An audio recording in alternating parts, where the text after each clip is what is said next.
Good day everyone, I am Rosel Wanso from BSPA Marketing Management 2, and today I am going to discuss the continuation or the part 2 of chapter 12, addressing competition and driving growth. So in this chapter or in this part, I am going to talk about the different marketing strategies and how to market in a slow growth economy. So let's have the first marketing strategy, the introduction stage and the pioneer advantage. Here, because it takes time to roll out a new product, work out technical problems, fill dealer pipelines, and gain customer acceptance, sales growth tends to be slow in the introduction stage. Profits are negative or low. Promotional expenditures are at the highest ratio to sales because of the need to, first, inform potential customers, second, induce product trial, and third, secure distribution in retail outlets. So, for me to be able to discuss the contents of my report very well, let me speak Tagalog para mas ma-expound ko ng maigi yung mga gusto kong i-highlight or mga gusto kong i-pinpoint. Ito nga, yung first stage sa marketing strategy is yung introduction stage. Sabi dito, expenditures are at the highest ratio to sales because may iba't ibang need. Dito sa introduction stage, dito pa lang magsisimula yung lahat from scratch para sa isang product. Dito pa lang sisimulan lahat ng step, kaya ibig sabihin lahat ng gastos dito ilalabas ng isang company. Kaya ngayon yung production cost niya mataas, kumbaga kailangan masabayan ng production cost yung sales na ine-expect nila. Kasi dito gagastusan nila yung pag-inform sa potential customers. Like for example, yung mga advertising, kailangan nilang mag-invest doon. Kahit nagsisimula pa sila, kailangan palawigin nila yung market share nila para mas makilala sila ng mga tao. Pangalawa, kailangan nilang i-induce yung product trial nila.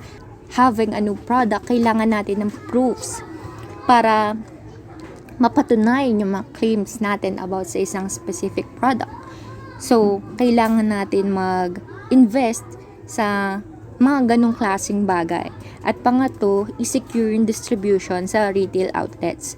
Kumbaga, ikaw ngayon yung naghahabol sa mga customer supportahan yung new product na yon. Nagpapakilala ka pa lang. So, kailangan para makilala ka ng lahat, mag-effort ka. Is that plan to introduce a new product must decide when to do so. To be first can be rewarding but risky and expensive. To come in later makes sense if the firm can bring superior technology, quality, or brand strength to create a market advantage. Here, in pioneering advantages, studies show that market pioneer can gain great advantage. Like for example, Capital, Coca-Cola, Hallmark, and Amazon.com sustained market dominance. Kasi nga, being the pioneer, ikaw yung pagsesetan ng standard. Diba? In pioneering advantage, there are sources. Isa na ditong examples yung double jeopardy. In here, brand's market share is explained by its market penetration and the size of its customer base rather than the customer's repeat purchases. Dito, tinutukoy sa double jeopardy company na to, nakafocus sila sa gaano kalaki yung maabot or gaano kalaki yung market share na maaabot ng product nila. Instead, focus doon sa repeat purchases na pwedeng magawa ng isang individual. Also in pioneering advantages, early users will recall the pioneer's brand name if the product satisfies them. Siyempre, bilang ikaw yung nanguna, diba? So, kung ikaw yung nanguna, tapos nagkaroon ka ng magandang brand image sa mga customer mo, mare-retain mo sila eh. ikaw yung una, so yung mga later entrants, kahit mag-introduce pa sila sa'yo at sa'yo babalik yung mga nauna mong customer, lalo na kapag naging maganda yung experience saka performance ng product or service na natamo nila galing sa'yo, magkakaroon ka ng isang sustainable advantage as a pioneer compared sa iba. Pioneers can spend marketing dollars more effectively and enjoy higher rates of repeat purchases. An alert pioneer can lead indefinitely. So, kung sa kang alert na pioneer, sobrang hands-on ka, talagang invested ka sa mga bagay, pinagpaplanuhan mong maigi, wala kang nilelegleg na kahit ano, mareretain mo ng matagal yung pioneer advantage or yung pioneering advantage na meron ka. Kung meron mga advantages, of course, meron ding drawbacks sa pioneering. But the pioneering advantage is not inevitable. Bowmar, which is a brand of hand calculators, Apple's Newton, a personal digital assistant, Netscape, a type of web browser, Reynolds ballpoint pens, and Osborne portable computers were market pioneers overtaken by later entrants. First movers also have to watch out for the second mover advantage. Sa business, napaka-risky naman talaga at hindi natin maiiwasan magkaroon ng competitor. Kahit na ikaw yung nag-pioneer ng isang specific na product or service, kapag may nakita yung new entrants ng opportunities na connected doon sa product or service na in-offer mo, magkakaroon ka talaga ng panibagong competitor at may chance na mag-overtake sila sa'yo, na mas mag-prosper sila kesa sa'yo. Steven Knorr studied 28 industries in which imitators surpassed the innovators. He found several weaknesses among the failing pioneers, including new products that were too crude, were improperly positioned, or appeared before there was a strong demand. Ang timing sa pagla-launch ng isang business, importante rin dahil, for example, nag-launch ka ng isang product na 6 months earlier para lang maging pasok sa budget mo, pwedeng mas maging malaki pa yung profit mo dun sa product na on time mong in-launch kahit mas mataas ng 50% dun sa capital na ibinigay mo or isinet mo para doon. So, importante nga yung pagre-risk. Pero ang pagre-risk sa business, pinagpaplanuhan din yan. Product development costs that exhausted the innovators' resources, lack of resources to compete against entering larger firms, and managerial incompetence or unhealthy complacency. Next, we'll have gaining the pioneering advantage. So, there are 5 underpinning factors for a long-term market leadership. Siyempre, lahat naman ng business nag-aim na manguna sa or magkaroon ng sustainable market leadership sa isang industry. Una na dito yung vision of mass market. Second is yung persistence. Third is yung relentless innovation. Fourth is yung financial management na napaka-importante. And 5 is yung asset leverage. So, lahat ng mga nabanggit naman na tong factors, self-explanatory kasi napag-aralan naman na natin yung iba. Speeding up innovation is essential in an age of shortening product life cycle. Being early has shown to pay. Also here, in gaining pioneering advantage, may binigay na example dito which is yung figure 12.8 na tinatawag na long-term or long-range product market expansion strategy. So, dito sa figure 12.8, we can see that the plan first to enter product market, P stands for product and M stands for market. So, P1 means product 1, market M1 means market 1, market 2, and so on and so forth. So, dito sa P1, it enters the product 1 and the market 1, then move to the second market na product 1 pa rin. So, ganito yan. Yung product 1, pumasok siya dito sa market 1. So, nag-prosper siya doon. So, ngayon yung yung same product na to, yung product 1, papasok na naman siya sa panibagong market segment. So, meron ng dalawang magkaibang market para sa isang product. Ang gagawin ng company, magpo-produce siya ng panibagong product, which is yung P2 na una yung ipinasok dun sa market 2 na sinet nila. Yung same product na yun, ibabalik nila, ipapasok nila ulit dun sa unang market segment na meron sila. And susunod dun, from product 2, mag-o-offer na naman sila ng panibagong product, which is yung product 3, dun sa first market hanggang magtuloy-tuloy na yung ganong klaseng process. Yung mag-offer sa first market, second market, tas babalik ulit. Diba? Isa siyang strategy na makikita natin na para sa isang market, hindi lang iisang product yung pwedeng i-offer ng isang company. Meron pa silang pagpipilian pero ang may hawak nun under iisang company pa rin. It is a form of strategy para ma-retain ng mga pioneer yung advantage nila pagdating sa market. Next marketing strategy, we have the growth stage. So, from introduction stage, papasok naman tayo dito sa growth stage. The growth stage is marked by a rapid climb in sales. Early adopters like the product and additional consumers start buying it. New competitors enter, attracted by the opportunities. They introduce new product features and expand distribution. Prices stabilize or fall slightly depending on how fast demand increases. Companies maintain marketing expenditures or raise them slightly to meet competition and continue to educate the market. Sales rise much faster than marketing expenditures, causing a welcome decline in marketing to sales ratio.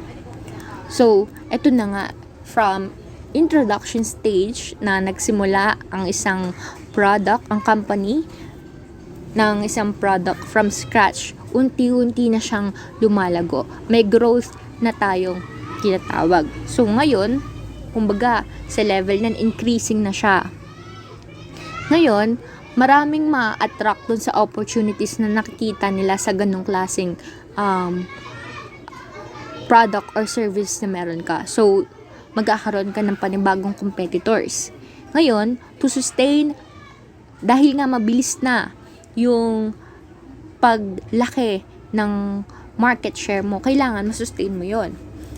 Kailangan i-improve mo yung product quality, mag-add ng new features, and improve styling para may innovation pa rin sa kada product na i-offer mo sa kanila. Hindi ayun lang ng ayun. Syempre, magsasawa naman yung mga customers natin pag ganun yung lagay, 'di ba? Kaya kailangan natin ng innovation, ng progress para lagi pa rin natin silang masasatisfy. Lagi tayong merong bago. Pangalawa, pwede din tayo mag-add ng new models and flanker products. Example of improvements in flanker products are differentiations or variations in sizes, flavors, and so forth, and so on and so forth to protect the main product.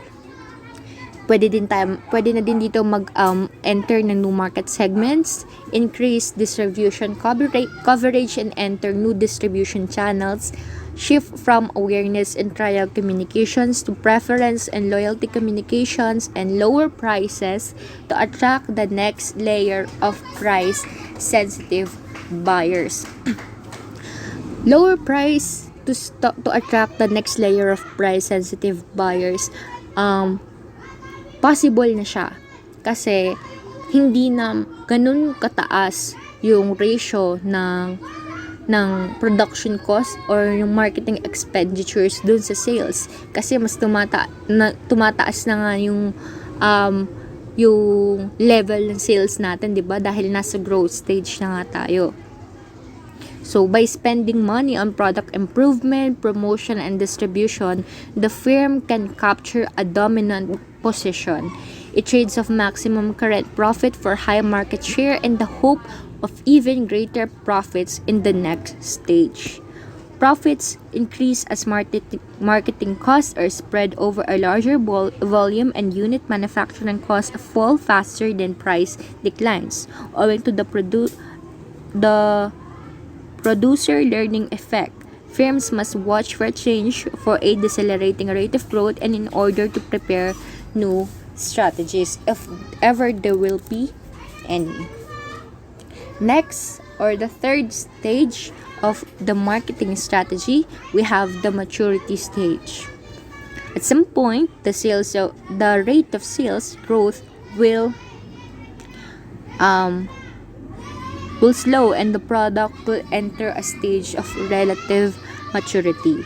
Most products are in this stage of the life cycle, which normally lasts longer than the preceding ones. The maturity stage is divided into three phases: the growth, stable, and decaying maturity. So, yung first phase ng growth phase sa under maturity stage, ang sales growth ay nagsisimula ng bumagal kasi wala nang bagong distribution channels to fill. Sa second phase, sales per capita flatten because of market saturation. Most potential consumers have tried the product and future sales depend on population growth and replacement demand. Dito naman sa third phase, which is yung decaying maturity, ito yung pinaka-challenging sa lahat. Kasi sales slow down creates overcapacity in the industry which intensifies the competition. Dito sa decaying maturity, yung mga weaker competitors nagwi-withdraw na sila. So, mababawasan yung level of competition sa market. So, ngayon, ang mangyayari, yung mga few giant dominate or few giant companies, sila yung magdo-dominate ngayon sa market. They will offer high volume with lower cost. Some companies abandon weaker products to concentrate on new and more profitable ones. Yet they may be ignoring the high potential many mature markets and old products still have. Industries widely thought to be mature like automobiles, motorcycles, television, watches, cameras were proved otherwise by Japanese firms who found ways to offer customers a new value. There are three ways to change the course for a brand.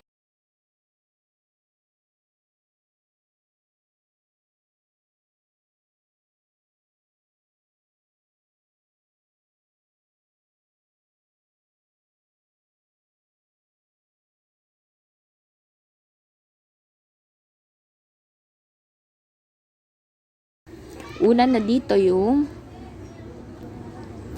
market modification. A company might try to expand the market for its mature brand by working with the two factors that makes up sales volume. Number one is yung brand users and usage rate per customer. Ngayon, sa market modification, yung product nila, i-design nila para sa magamit ng mas maraming tao. Yung specific or yung product or yung offering na meron sila. Pangalawa naman, pwede nilang i-increase yung usage rate ng product nilang yon. For example, yung usage rate, pwedeng magamit kung gaano ba kadalas gagamitin yung isang product na yon. Heavy ba yung usage rate ng paggamit, moderate or light? Depende sa pag-design nila ng product. Dito sa product modification, managers also try to stimulate sales by improving quality, features, or style. Quality improvement, dito ini-increase yung functional performance. Like for example, launching a new and improved product, 'di ba? May mga ganong innovations, may ganong pagbabago. Next is feature improvement. Under dito sa feature improvement, dito nag-a-add ng size, weight, materials, supplements, and accessories na pwedeng mag-expand ng product performance, versatility, safety, or convenience. Next, and the last under product modification is style improvement. Here, it increases the product's aesthetic appeal. The marketing program modification. So here in marketing program modification, finally brand managers may also try to stimulate sales by modifying non-product elements like price, distribution, and communications in particular. The fourth stage and the last stage is the decline stage. Sales decline for a number of reasons, including technological advances, shifts in customer taste, and increased domestic and foreign competition. All can lead to overcapacity, increased price cutting, and profit erosion. The decline might be slow, like for example, sa mga sewing machines and newspapers, bumababa yung sales, yung profit, pero unti-unti yung nakikita nating differences, or rapid as if was for 5.25 floppy disk and 8-track cartridges. Sales may plunge to zero or petrify at a low level. As sales and profits decline, some firms withdraw. Those remaining may reduce the number of products they offer, exiting smaller segments and weaker trade channels, cutting marketing budgets, and reducing prices further. Unless strong reasons for retention exist, carrying a weak product is often very costly. So, dito sa decline stage, nagsimula from introduction, next yung rising number of sales, which is under the growth stage. At the maturity stage, ito na yung pinaka-peak. Darating na tayo dun sa stage na nagde-decline na yung product. Kasi maraming rason. Pero meron din namang mga companies na may reason for retention. Na kahit medyo costly yung pag-retain ng mga product na may weaker image na or may weaker characteristic na hindi na masyadong mabenta sa market, ginagawan pa rin nila ng paraan para ma-retain yun at hindi completely ma-phase out. Under the decline stage, there will be dito na papasok yung eliminating weaker products. It's being unprofitable, weak products consume a disproportionate amount of management's time, require frequent price and inventory adjustments, incur expensive setup for what are usually short production runs, draw advertising and sales force attention better used to make healthy products more profitable, and cast a negative shadow on company image. Maintaining them also delays the aggressive search for replacement products, creating a lopsided product mix, long on yesterday's breadwinners and short on tomorrow's. Sa decline stage, kailangan i-eliminate na yung mga weak products that are unprofitable, dahil magko-consume lang yon ng mas maraming oras, mas maraming budget. Kaya kailangan alisin na yung ganong klaseng mga product ng company under sa product line nila para mag-giveaway naman dun sa mga new products or new offerings na pwede nilang i-offer pa. Next, under decline stage, we also have harvesting and divesting. In harvesting, It calls for gradually reducing a product or business cost while trying to maintain sales. The first step is to cut research and development costs and plan and equipment investment. The company may also reduce product quality, sales for size, marginal services, and advertising expenditures, ideally without letting customers, competitors, and employees know what is happening. 'Di ba? Na-experience naman na din natin to, yung mga product na dati nating binibili, tapos biglang pagdaan ng panahon, hindi natin namamalayan, bakit parang wala nang iniinom kong ganitong product, parang hindi ko na siya nakikita. Kasi nga,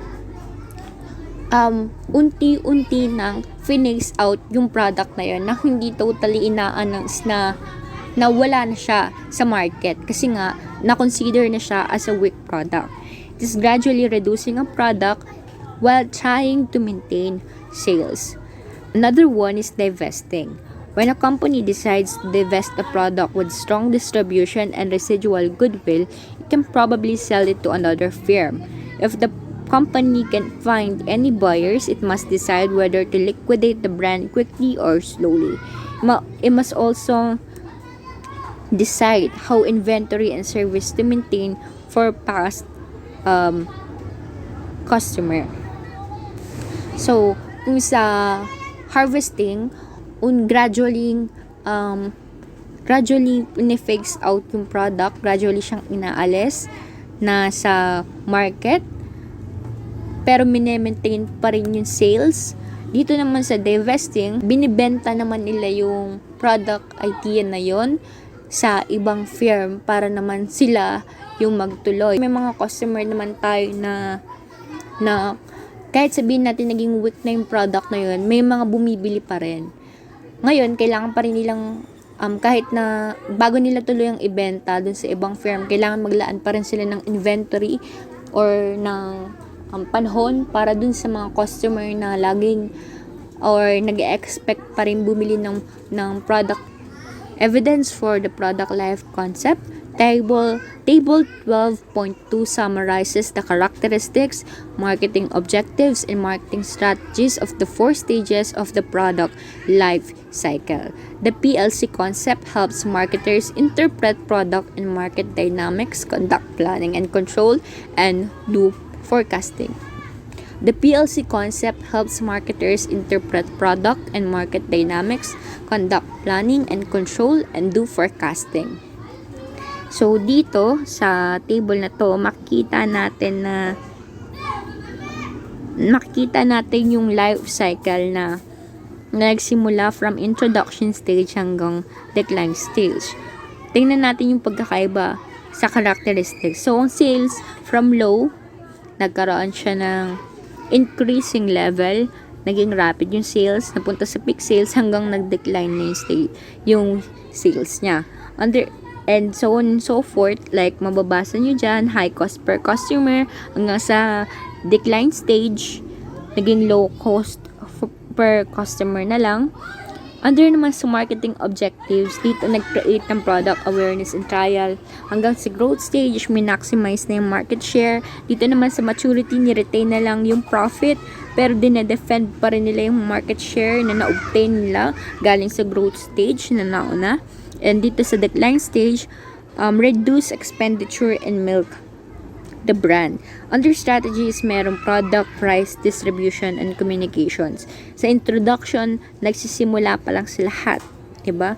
May selective distribution pa lang pagdating sa type ng distribution na meron ng isang company. Dito, mga basic products pa lang ino-offer. Pagdating sa growth stage, meron ng product extensions, may service and warranty na rin. Pagdating sa maturity stage, na-diversify na yung brands, and meron ng mga item models. Pagdating sa decline stage, syempre nagbabago ang mundo, lalo na sa business, kailangan nating makasabay sa mabilis na pagbabago ng environment. I-phase out naman yung mga product na weak para makapag-introduce na naman ng mga bago.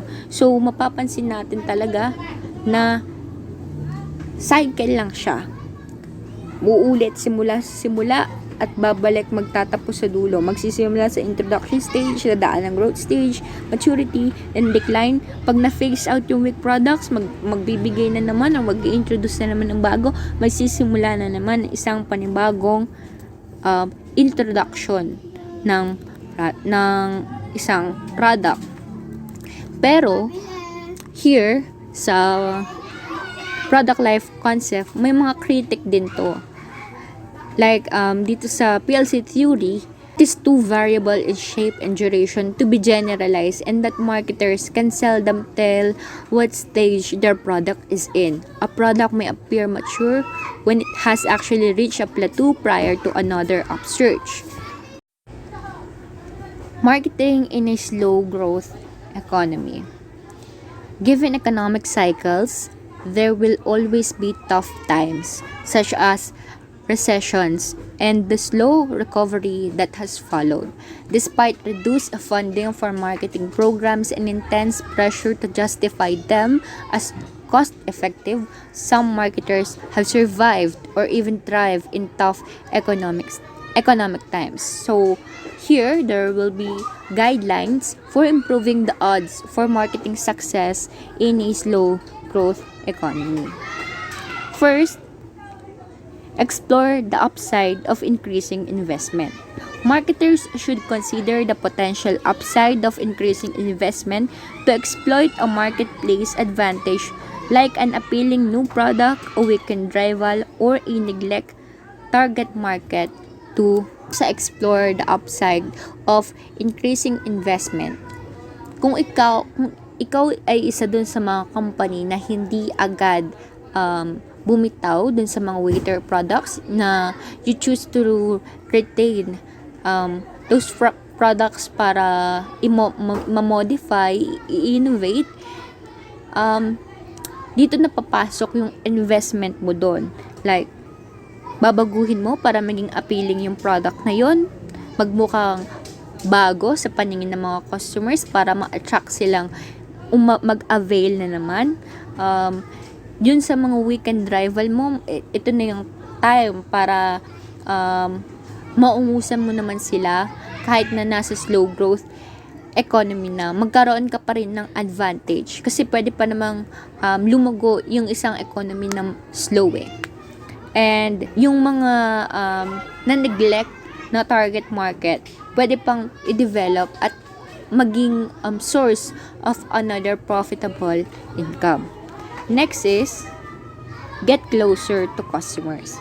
A downturn or slow growth period is an opportunity to learn even more about what consumers are thinking, feeling, and doing, especially the loyal base that yields so much profitability. Firms should characterize any changes as temporary rather than permanent shifts. Dahil nga nasa slow growth economy ka, every customer matters. Kailangan yung mga bumibili sa'yo, i-retain mo silang maigi. Kailangan masustain mo sila. Kaya ngayon, maiisip ka ng mga paraan. Paano ba makuha yung loob ng mga customer na yun? Siyempre, kailangan masagot ng mga product na i-offer mo kung ano ba yung mga kailangan nila. Magkakaroon siya ng value kapag mas nakilala mo kung ano ba talaga yung mga kailangan ng customers mo, di ba?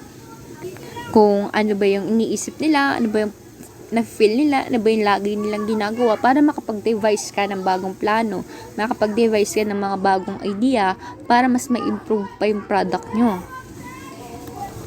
Next, review budget allocations. Slow growth provides an opportunity for marketers to review their spending, opening promising new options and eliminating sacred cows if they don't yield results. Dahil nga slow growth, everything matters. Even yung budget. Dito, ma-allocate natin ng maigi, magkakaroon ng opportunity para ma-allocate ng maigi kung saan ba yung dapat mas magtuon o pagtuunan ng budget. Mas kailangan kontrolin natin ng maigi yung mga pinagpopondahan nating mga bagay kasi nga slow growth, hindi mataas yung sales natin Kaya kailangan ma-allocate ng maigi, kontrolin natin yung mga gastos ng company. Next, put forth the most compelling value proposition. Focusing heavily on price reductions and discounts can harm long-term brand equity and price integrity. Marketers should increase and clearly communicate their brand's value, conveying all financial, logical, and psychological benefits.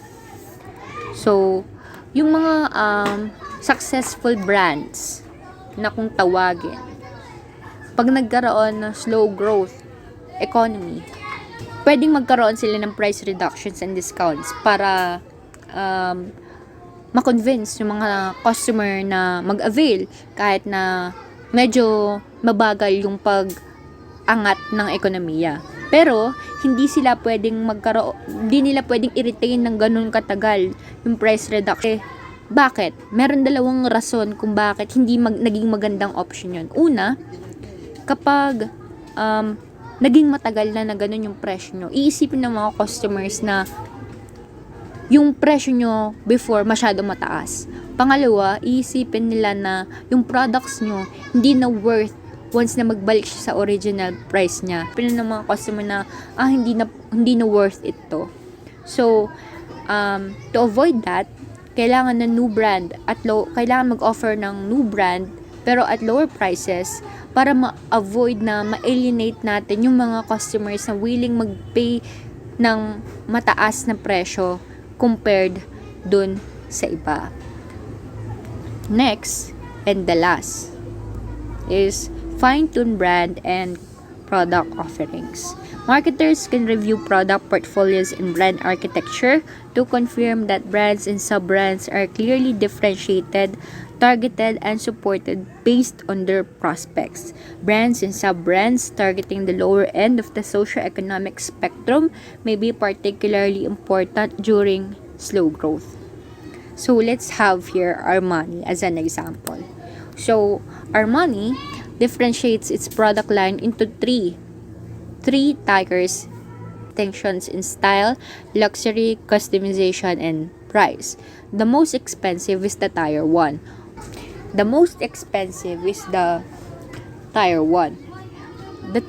This Tier 1, ito yung mga custom-made couture products selling for thousands of dollars. So, ito yung mga tinatawag nating luxury brands. Sa Armani, meron Tier 2. Ito yung Emporio Armani naman. Ito yung mga design na merong young, modern, and affordable styles like Armani jeans. And yung pangatlo, yung Tier 3, ito yung youthful and street-savvy versions na binibenta lang exclusively at their 268 retail stores. So, each extension lives up to the Armani's brand's core promise without diluting the parent's image. But clear differentiation minimizes consumer confusion and cannibalization. During slow growth, the lower end picks up the slack and helps maintain profitability. Nagkaroon ng parent image na ang brand is Armani, pero nagkaroon siya ng iba't ibang sub-brands under niya para may aasahan, kumbaga may options kung saan manggagaling yung sales, na kapag slow growth lang, dito tayo kikita under dun sa ginawa nating Tier 3 na affordable lang sa mga tao. Hindi naman lahat ng oras, lalo na sa mga luxury brands, pag slow growth, talagang maapektuhan sila kasi nagtitipid yung mga tao. Brands and sub-brands targeting the lower end of socio-economic spectrum may be particularly important during slow growth. Value-driven companies like McDonald's, Walmart, Costco, Aldi, Dell, ET Trade, Southwest Airlines, and IKEA may benefit most. Slow times also are an opportunity to prune products with diminished prospects. So, in the post-9/11 recession, Procter & Gamble divested stagnant brands including Comet Cleanser, Folgers Coffee, Jif Peanut Butter, and Crisco Oil, and shortening to concentrate on high growth opportunities. For Chapter 12, that's all for Chapter 12. Thank you so much everyone for listening, and I hope you learned a lot of knowledge. Thank you so much.